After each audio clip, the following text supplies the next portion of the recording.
Hello students, good morning. कैसे हैं आप सीएलसी के इस ऑनलाइन प्लेटफॉर्म पर। और मैं ऋषिराज यादव, मेरी क्लास में आप सभी का स्वागत है।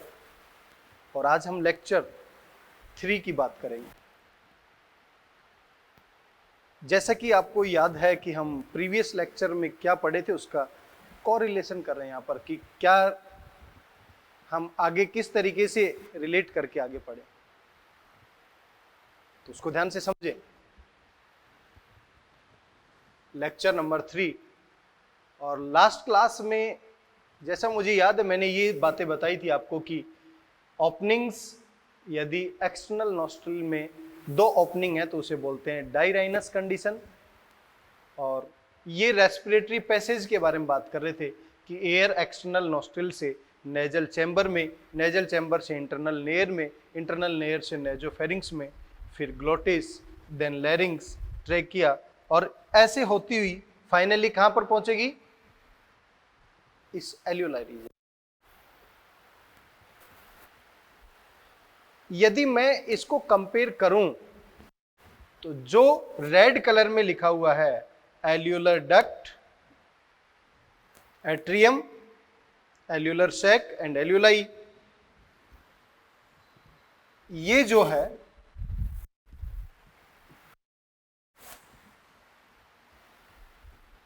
इसको बोलते हैं एक्सचेंज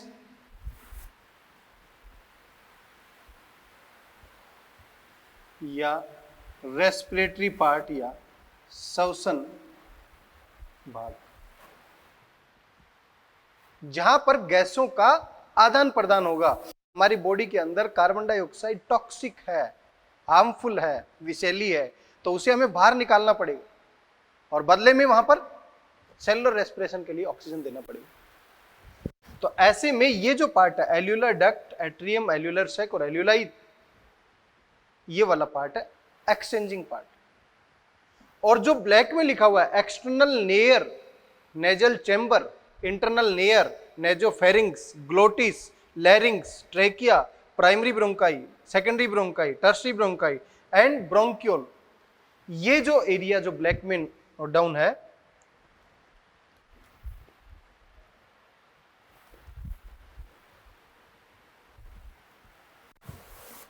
ये वाला पार्ट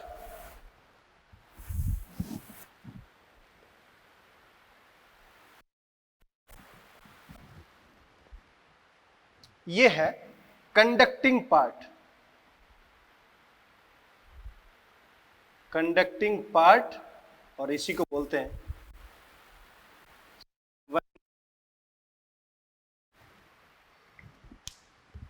दोनों में क्या डिफरेंस है? तो दोनों में डिफरेंस को समझने के लिए हम एक टेबुलर फॉर्म में स्टडी करेंगे, एक टेबल की फॉर्म में स्टडी करते हैं। जैसा कि मैं आपको ओरली बताऊं पहले कि दोनों में मेजर डिफरेंस क्या है।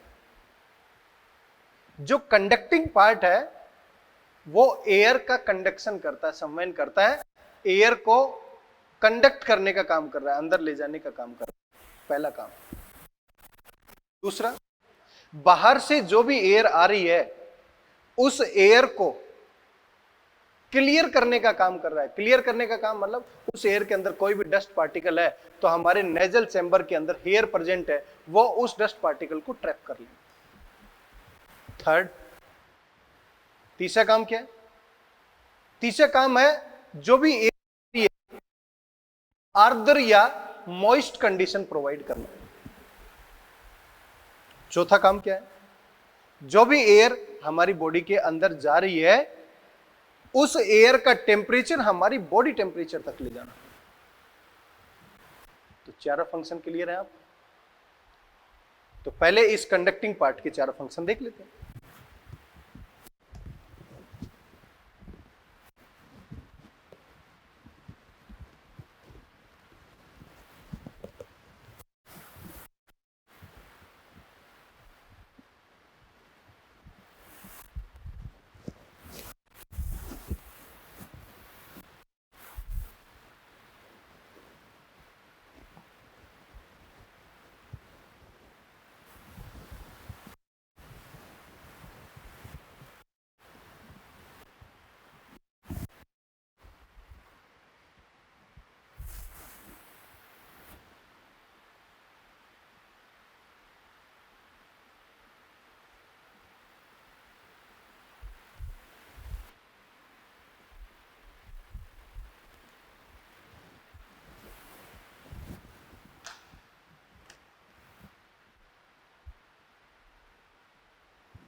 पहला फंक्शन क्या बताया?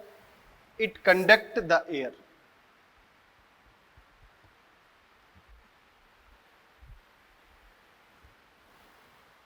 कहां से कहां तक? Atmosphere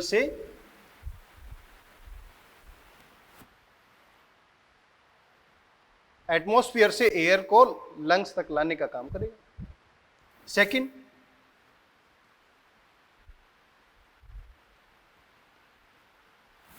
clear the air, it means ये क्या करेगा? Remove the dust particle. जो मिट्टी के कण होंगे उनको रिमूव करने का काम करेगा। Third,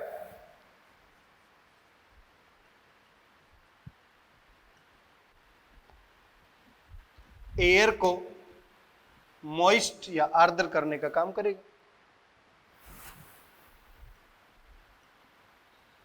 and maintain the temperature of air up to body temperature. Air को कंडक्टर का संवहन करने का काम कर रहा है, उस एयर को साफ करने का काम कर रहा है, मीन डस्ट पार्टिकल को रिमूव करेगा। फिल्टर नहीं कर रहा है एयर को, लेकिन उसके डस्ट पार्टिकल को remove. Moist the air, air को आर्द्र या एयर में नमी लाने का काम करेगा। Maintain the temperature of air up to the body temperature, बाहर से कैसी एयर आ रही है उसको हमारी बॉडी टेम्परेचर मेंटेन करने का काम करेगा। ये सब किसके भाग है? Conducting part. और कंडक्टिंग पार्ट याद हो तो आपको कहां से कहां तक है? एक्सटर्नल नॉस्ट्रिल से लेकर ब्रोंकियल रीजन। दूसरा पार्ट कौन सा है? Exchanging part.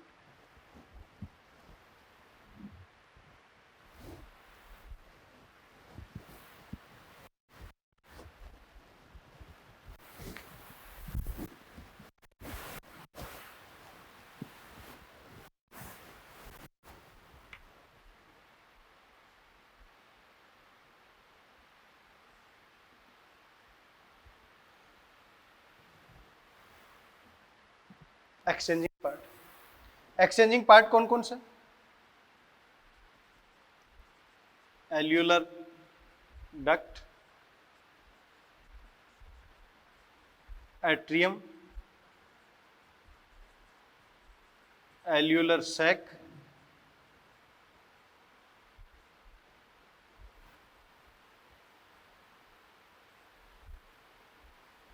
And finally copy.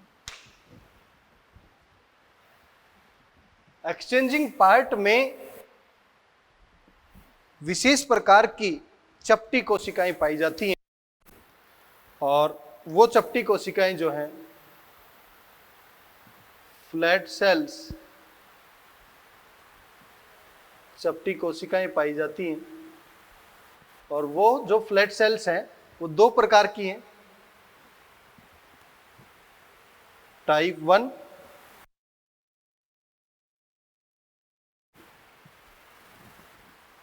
Type 1 को न्यूमोसाइट भी कहा जाता है,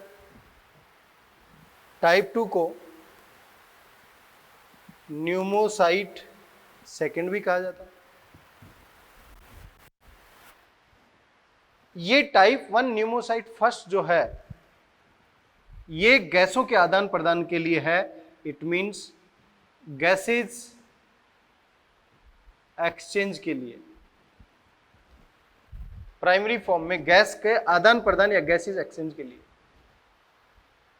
जबकि न्यूमोसाइट सेकंड जो है ये रिलीज करेगी लेसिथिन, जो एक फॉस्फोलिपिड है जिसे डीपीसीसी भी कहा जाता है। ये रियली में एक सरफेक्टेंट का काम करता है। सरफेक्टेंट, तो यहां पर सरफेक्टेंट का काम, हमारी एल्यूलाई है कुछ इस तरीके से एल्यूलाई है। इस एल्यूलाई में एक फंक्शन तो क्या होना चाहिए? गैसियस एक्सचेंज, और दूसरा फंक्शन क्या होना चाहिए? कि इसका सरफेस टेंशन कम होना चाहिए ताकि एल्यूलाई ब्रस्ट ना कर जाए, फट नहीं जाए। तो ये सरफेस टेंट क्या करता है, सरफेस टेंशन को कम करता है।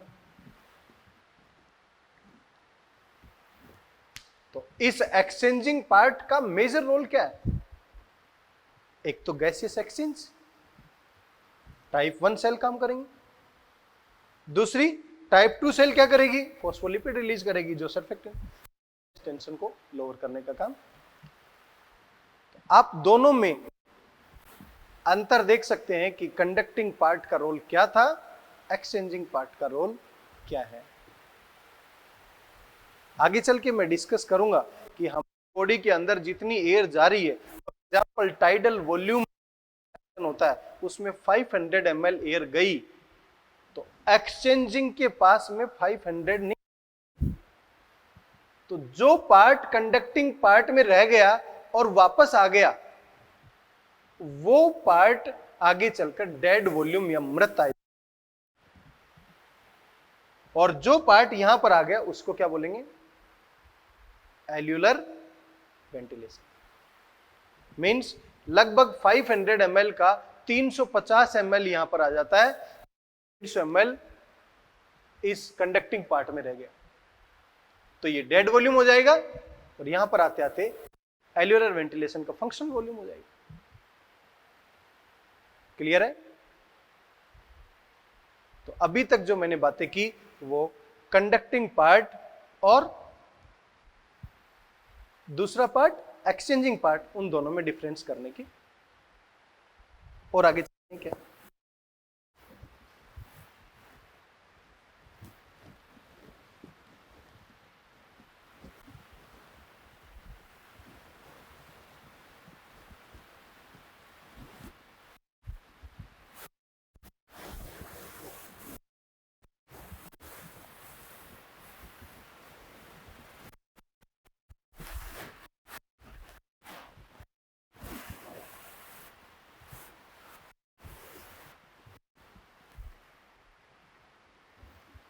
देखिए बेटा, बार बार आपको याद होना चाहिए कि हम कौन से चैप्टर की बात कर रहे हैं, breathing and exchange of gases की बात कर रहे हैं।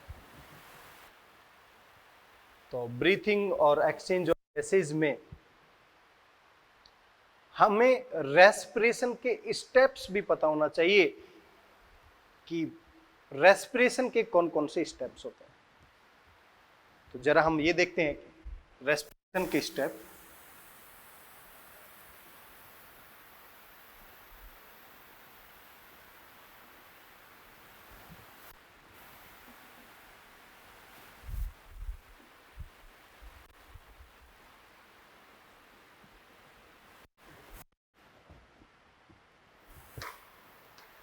श्वसन के कौन कौन से चरण,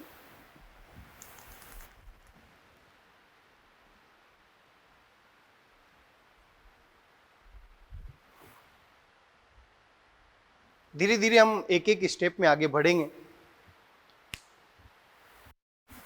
तो जैसे कि मैंने प्रीवियस क्लास में डिस्कस किया था कि किसी भी न्यूट्रिएंट मॉलिक्यूल का ऑक्सीडेशन करना है तो उसके लिए ऑक्सीजन की रिक्वायरमेंट भी होती है, और कई बार ना हो तो इनकम्प्लीटली ऑक्सीडाइज भी हो जाता है। इस बेसिस पर मैंने बताया था एरोबिक रेस्पिरेशन और एनारोबिक, वायवीय श्वसन और अवायवीय श्वसन। हम यहां पर बात कर रहे हैं कि किसी भी सेल को, न्यूट्रिएंट मॉलिक्यूल को यदि ऑक्सीडाइज करना है तो उसे ऑक्सीजन चाहिए। तो फाइनल काम क्या है उस सेल का, ऑक्सीजन को कंज्यूम करके इसका कैटाबोलिक रिएक्शन। तो मैं कह सकता हूं ये लास्ट स्टेप जो है ये कौन सा है, कैटाबोलिक रिएक्शन। और कैटाबोलिक रिएक्शन जो होगी तो कैसे पॉसिबल होगी, C6H12O6 प्लस O2, तो फाइनली क्या प्रोड्यूस करेगा, CO2 plus H2O plus energy, जो हमारी बॉडी के लिए ये क्या है, टॉक्सिक। तो इसे बॉडी से बाहर निकालना। और ये कैटाबोलिक रिएक्शन जो अपचयी अभिक्रिया है, इस रिएक्शन को हम साइंटिफिक नेम देते हैं जिसे बोलते हैं सेलुलर रेस्पिरेशन, या इसी का नाम दे दिया कोशिकीय श्वसन। कहने का मतलब इसको ब्रेक डाउन करना है तो ऑक्सीजन को यहां लाना पड़ेगा। यहां तक कैसे आए, उसके लिए हमें ऑक्सीजन लाना पड़ेगा। तो इसका फर्स्ट स्टेप क्या है, ब्रीथिंग, जिसे हम बोल रहे हैं संवातन, या इसी का नाम है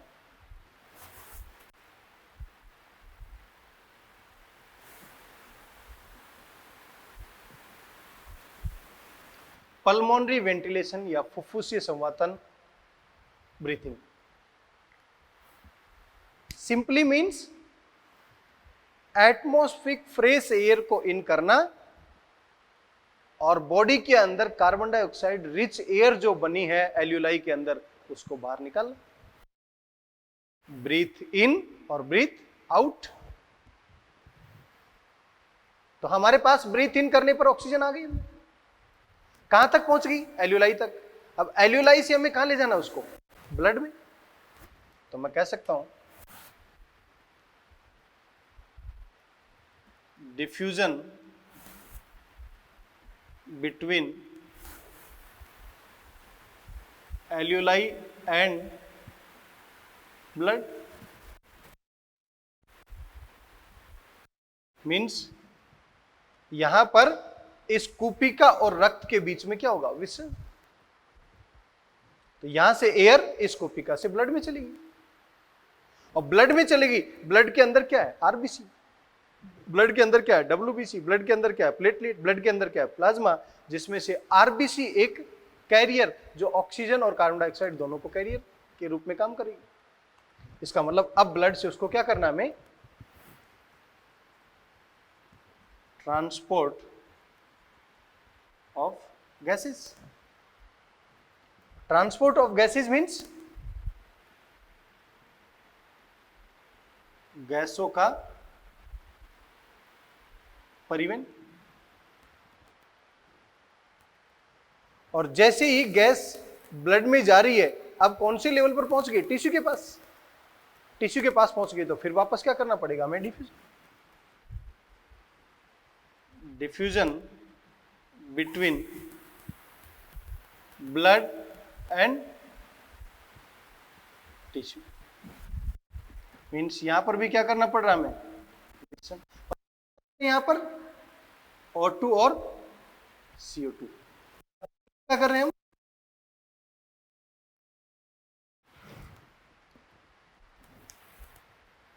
तो रेस्पिरेशन या श्वसन के जो स्टेप मैंने बताया था आपको फर्स्ट लेक्चर में कि रेस्पिरेशन एक वास्ट और एक बड़ी टर्मिनोलॉजी है, और उसका एक छोटा सा सेगमेंट क्या है, ब्रीथिंग। देख सकते हैं आप, breathing, pulmonary ventilation, the first step, diffusion between एल्यूलाई and blood, गैसों का आदान प्रदान या विसरण किसके बीच में, एल्यूलाई और ब्लड के बीच में, ट्रांसपोर्ट ऑफ गैसेस, गैसों का परिवहन, diffusion between blood and tissue. अब टिश्यू के पास पहुंच गए, टिश्यू किसका बना हुआ है, ग्रुप ऑफ सेल का, उस सेल ने ऑक्सीजन को कंज्यूम कर लिया, कैटाबोलिक रिएक्शन करेगी। These are the main steps of respiration.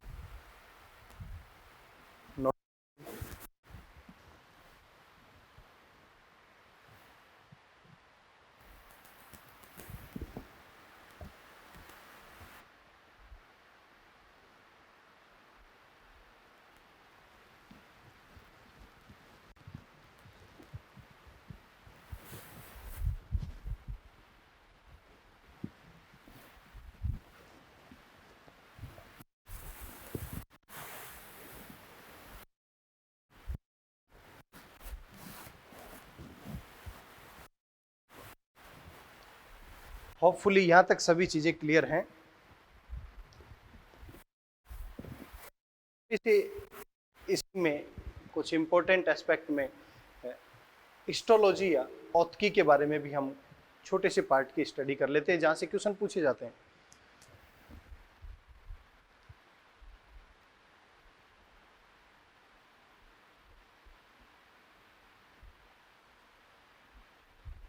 Nasal chamber या नासा कोस्ट, और इस नासा कोस्ट में 3 अलग अलग पार्ट हैं।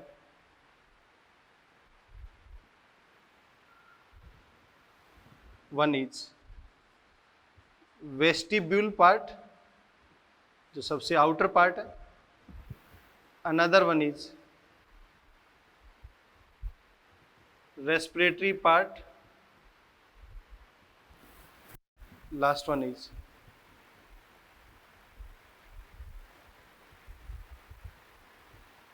olfactory part। वेस्टिब्यूल, रेस्पिरेटरी और olfactory पार्ट, इनमें यहां पर देखा जाए तो एक olfactory पार्ट में न्यूरोसेंसरी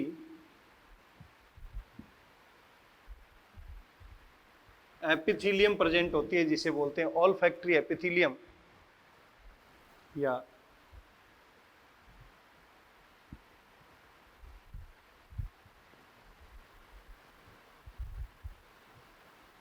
स्निडेरियन मेम्ब्रेन। न्यूरोसेंसरी एपिथेलियम जो है, देखो वर्ड इंडिकेट कर रहा है, सेंसेशन का काम भी करेगा और नर्व इनर्वेटेड भी है। जहां पर न्यूरॉन और सेंसेशन दोनों का काम हो रहा है, इसका मतलब हमारी बॉडी में ये कोई ना कोई सेंस को लेकर हमारे ब्रेन तक लेकर जाएगी, और वो सेंस है स्मेल का, सूंघने का। कोई भी चीज हम स्मेल करते हैं, कोई भी चीज हम टेस्ट करते हैं, दोनों की बात कर रहा हूं मैं, स्मेल की और टेस्ट। किसी भी मॉलिक्यूल को टेस्ट और स्मेल तब तक नहीं किया जा सकता जब तक उसे डिजोल्व नहीं कर सकते किसी लिक्विड के अंदर। और हम यदि डिजोल्व कर दिए तो उसके बाद में हमारे ब्रेन के पास उसका सेंस। आपने कई बार देखा होगा, जुकाम लग जाती है, म्यूकस वगैरह जमा हो जाता है, तो उस म्यूकस की वजह से मटेरियल प्रॉपर डिजोल्व नहीं हो पाता, इसलिए हमें स्मेल नहीं आ पाती। तो ऐसे में ये neurosensory epithelium, Schneiderian membrane, olfactory epithelium smell में मेन रोल अदा करती है। इसी तरीके से आपसे पूछ लिया रेस्पिरेटरी पार्ट में कौन सा होगा?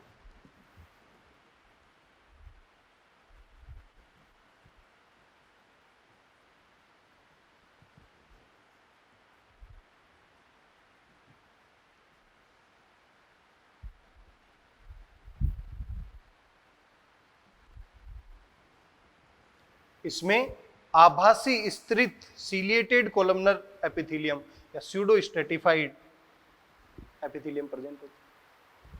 कैसी दिखाई देगी? आभासी स्तरित क्यों बोल रहे हैं?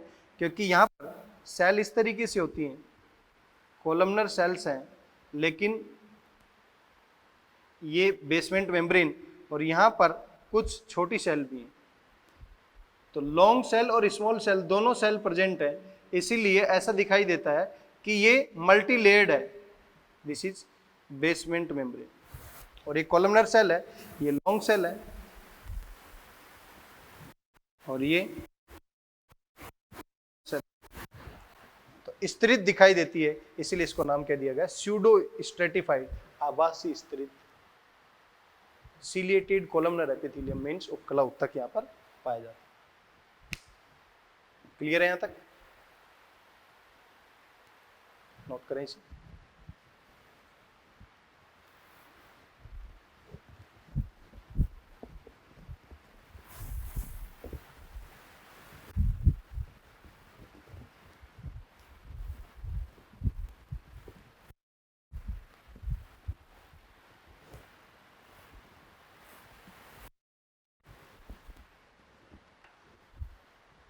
नेक्स्ट डिस्कस कर रहा हूं मैं,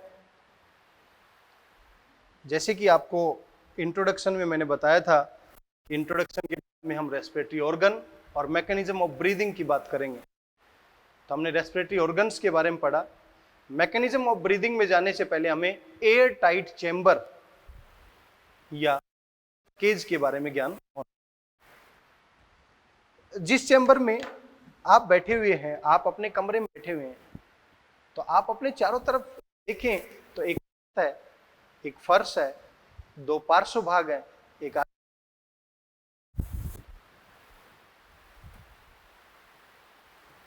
इस तरीके से आपको 6 अलग अलग सतह दिखाई दे रही हैं, 2 साइड की, 2 आगे पीछे की, ऊपर नीचे।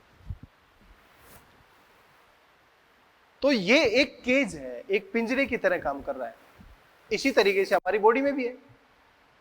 ये पार्ट, ये पार्ट, साइड का पार्ट, ये पार्ट और ये पार्ट, और इसके बीच में जो लोकेटेड है वो क्या है? Thoracic part. और उसी को बोल रहे हैं थोरेसिक केज या थोरेसिक केज या थोरेसिक विक्सीय पिंजरा।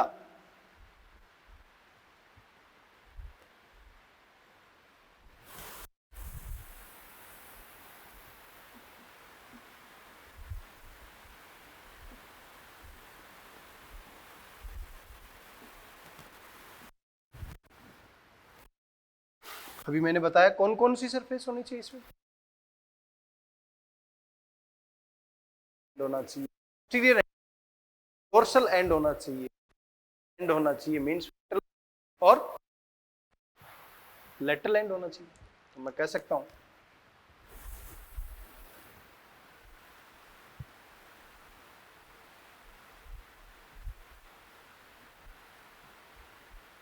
डोर्सल पार्ट होना चाहिए,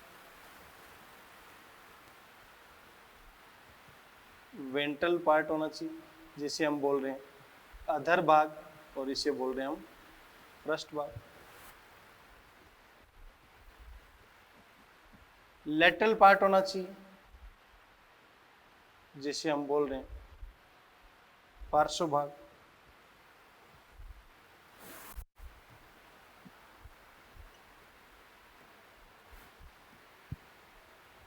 एंटीरियर पार्ट होना चाहिए जिसे हम बोल रहे हैं अग्र भाग।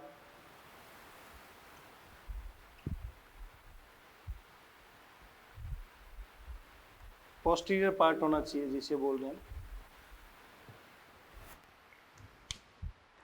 किसी भी थोरेसिक केज को कंपोज करने के लिए ये सारे भाग होने चाहिए, डोर्सल, वेंट्रल, लेटरल, एंटीरियर और पृष्ठ भाग, अधर भाग, पार्श्व भाग, अग्र और पश्च भाग।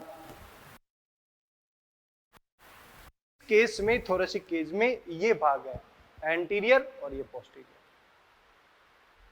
डोर्सल पीछे का भाग है, आगे का भाग वेंट्रल है और साइड का पार्ट।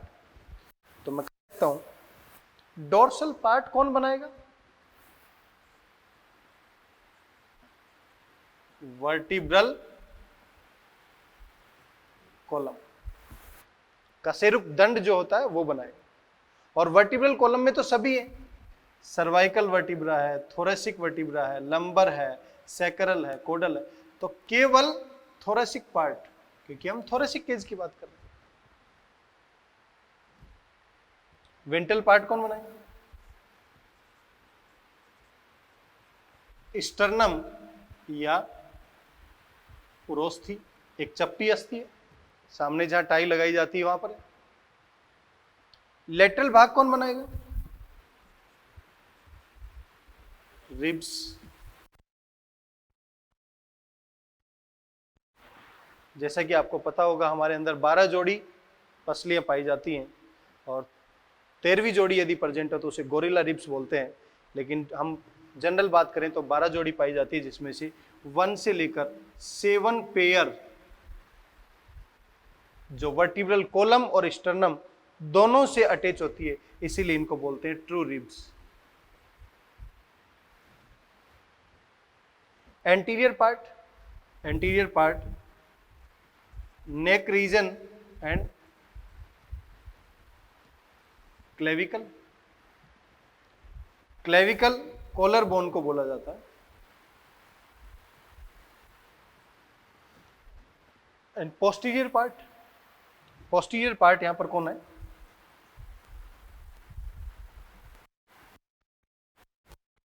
डायफ्राम जिसे हम बोल रहे हैं, तनुपट। इस विक्सीय पिंजरा के हमें सारे भाग पता लग गए, एंटीरियर, पोस्टीरियर, डोर्सल, वेंट्रल और लेटरल भाग, और ये सब जो स्ट्रक्चर कंपोज करेंगे। तो ये पिंजरे की बात क्यों कर रहे हैं, हमें ब्रीथिंग मैकेनिज्म के लिए वॉल्यूम और प्रेशर की बात करनी पड़ेगी, और वॉल्यूम और प्रेशर आपको पता है एक दूसरे के इनवर्सली प्रोपोर्शनल होते हैं, एक दूसरे के व्युत्क्रमानुपाती होते हैं। तो ये सरफेस अपर, लोअर, लेटरल, एंटीरियर, पोस्टीरियर, ये सभी सरफेस यदि प्रेजेंट हैं तो इस कमरे के अंदर एक वॉल्यूम जनरेट होगा। तो सबसे पहले हम ये सभी सरफेस बनाकर देखते हैं कैसे दिखाई देगी। Let's see.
ये पोस्टीरियर एंड है, और इस पोस्टीरियर एंड को हम क्या कह रहे हैं,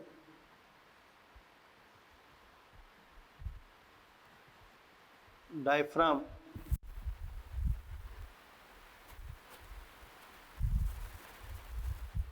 तनुपट,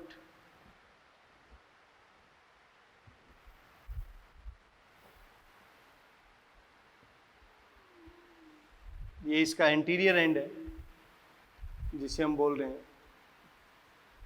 neck region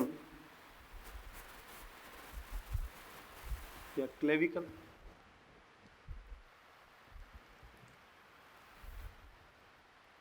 one, two, three, 4, 5, 6, ये इसका पार्श्व भाग है।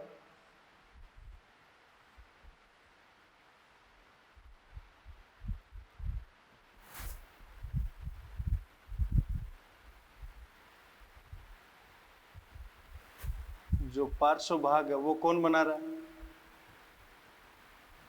रिब्स।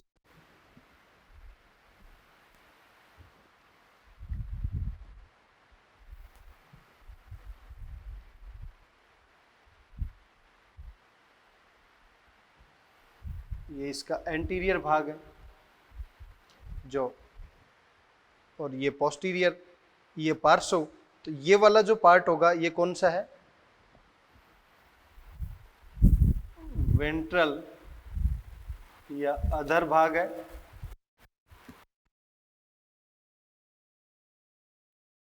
बनाएगा, और इसी के बैक साइड में देखा जाए तो ये डॉटेड लाइन से जो मैं शो कर रहा हूं,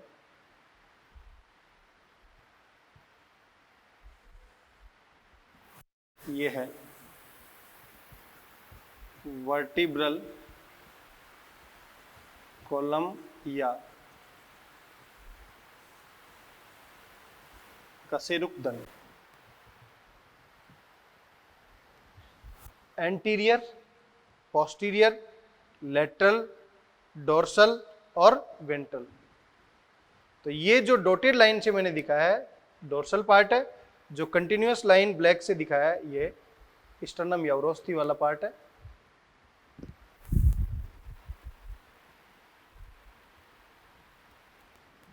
तो ये जो आपको दिखाई दे रहा है ये एक कंप्लीट थोरेसिक केज है। अब इस थोरेसिक केज में मैं बार बार एक्सिस के बारे में चेंज होने के बारे में बात करूं। मैं कहूं एंटीरियर और पोस्टीरियर, तो ये एंटीरियर हो गया, ये पोस्टीरियर हो गया। इस एक्सिस में चेंज करेगा, उसके लिए यहां पर इस डायफ्राम के पास स्पेसिफिक मसल्स हैं जिन्हें बोलते हैं डायफ्राम मसल, रेडियल मसल या फ्रेनिक मसल।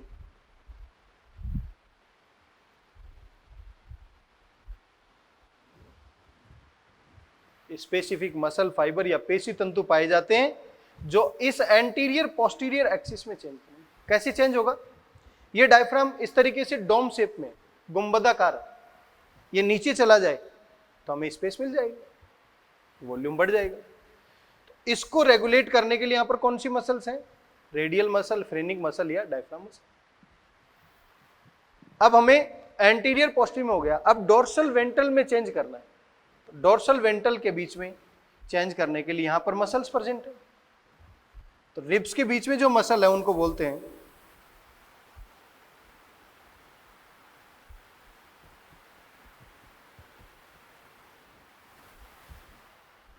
अंतर पार्श्विक मसल।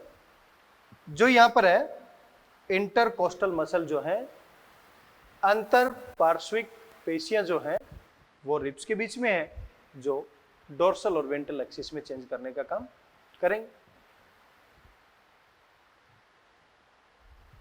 देखो बेटा, आज इस क्लास में मैंने क्या क्या बातें की आपसे। इस क्लास में मैंने बातें की कि किस तरीके रेस्पिरेटरी पार्ट कंडक्टिंग पार्ट से डिफर है। अलावा मैंने न्यूमोसाइट फर्स्ट और न्यूमोसाइट सेकंड की बातें की। न्यूमोसाइट फर्स्ट का रोल क्या था? एसियस एक्सचेंज। न्यूमोसाइट सेकंड का रोल क्या था? सरफेक्टेंट फॉस्फोलिपिड लेसिथिन रिलीज करना, जो सरफेस टेंशन को कम करेगा, जिससे कोशिकाएं क्षतिग्रस्त होने से बच जाएंगी। उसके बाद क्या बातें की? डिफरेंट स्टेप्स ऑफ रेस्पिरेशन, और डिफरेंट स्टेप में हमने क्या क्या बातें की कि कैसे एयर को अंदर ले जाया जाए। तो फर्स्ट स्टेप था पल्मोनरी वेंटिलेशन या ब्रीदिंग, ब्रीथ इन और breathe out air.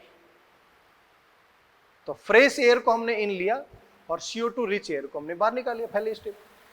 Second step, उस एल्यूलाई से उन गैसेस को डिफ्यूजन के द्वारा, बाय सिंपल डिफ्यूजन द्वारा हमें हाई कंसंट्रेशन से लो कंसंट्रेशन की तरफ उनको क्या करवा दिया?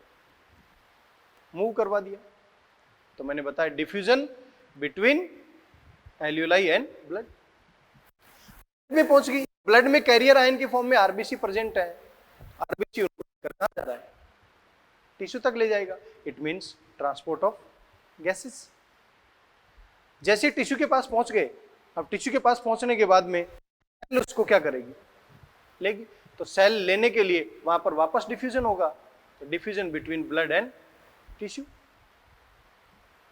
ऑक्सीजन कहां पहुंच गई? सेल के पास में। सेल ने क्या कर लिया? उसको सेलुलर रेस्पिरेशन में, मींस कैटाबोलिक रिएक्शन में यूज कर लिया, और कैटाबोलिक रिएक्शन से फर्दर क्या किया?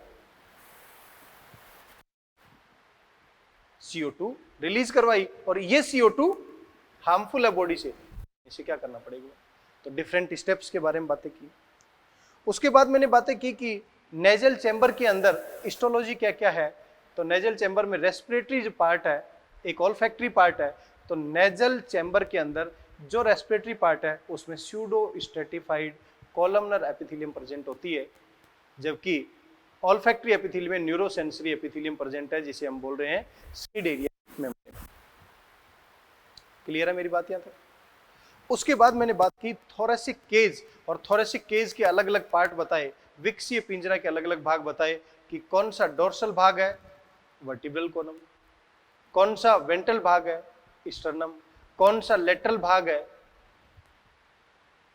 रिब्स, कौन सा एंटीरियर पार्ट है, नेक एंड क्लेविकल, कौन सा पोस्टीरियर पार्ट है, डायफ्राम। तो एंटीरियर पोस्टीरियर एक्सिस में चेंज करने के लिए मसल्स, फ्रेनिक मसल्स या रेडियल मसल काम करती है, जबकि डोर्सल और वेंट्रल एक्सिस में चेंज करने के लिए इंटरकोस्टल मसल्स काम करेंगे। विभिन्न प्रकार की ये जो पेशियां हैं, ये ब्रीथिंग में मेन। तो प्यारे बच्चों, अगली क्लास में हम इस टॉपिक का अगला कंटेंट डिस्कस करेंगे, जिसे बोलते हैं मैकेनिज्म ऑफ ब्रीदिंग। बहुत अच्छा टॉपिक है, जहां से क्वेश्चन पूछे जाते हैं।